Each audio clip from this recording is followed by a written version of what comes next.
67 years ago, our fathers brought forth on this continent a new nation, conceived in liberty and dedicated to the proposition that all men are created equal. Now we're engaged in a great civil war, testing whether that nation or any nation so conceived and so dedicated can long endure. We're met on a great battlefield of that war.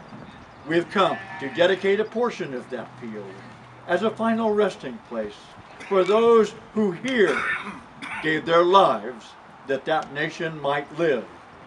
It is altogether fitting and proper that we should do this, but in a larger sense we cannot dedicate, we cannot consecrate, we cannot hallow this ground.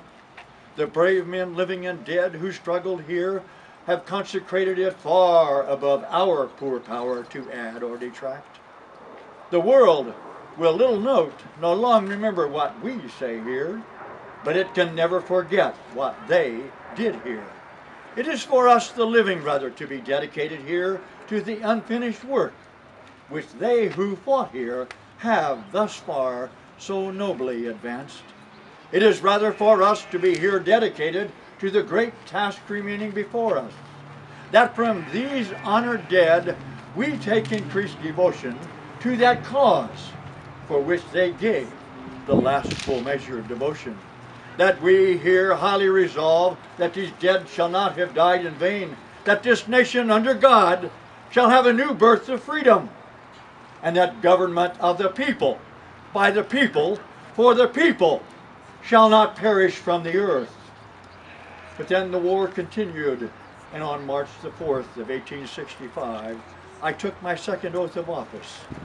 There was little to say, really. 4 years of war had said enough.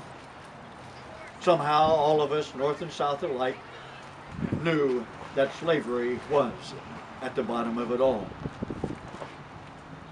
And then I said, fondly do we hope, fervently do we pray that this mighty scourge of war shall speedily pass away.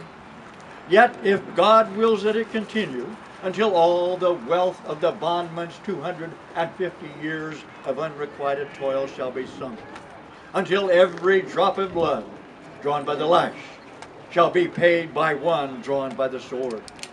As was said 3,000 years ago, so still it must be said, the judgments of the Lord are true and righteous altogether, with malice toward none, with charity for all, with firmness in the right as God gives us to see the right.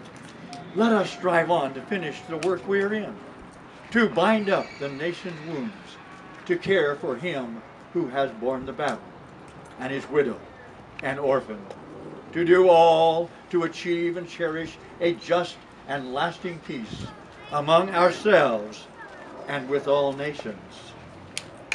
But ladies and gentlemen, 620,000 men died in the Civil War.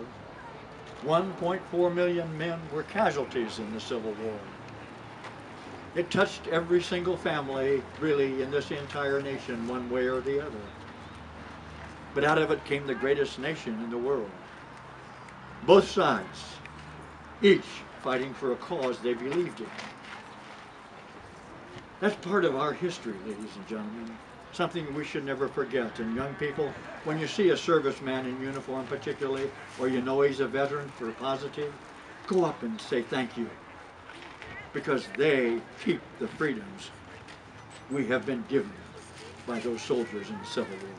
Thank you very much, ladies and gentlemen. Thank you real kindly. And I know Dr. Malarkey over here has a wonderful program, and I know he has something very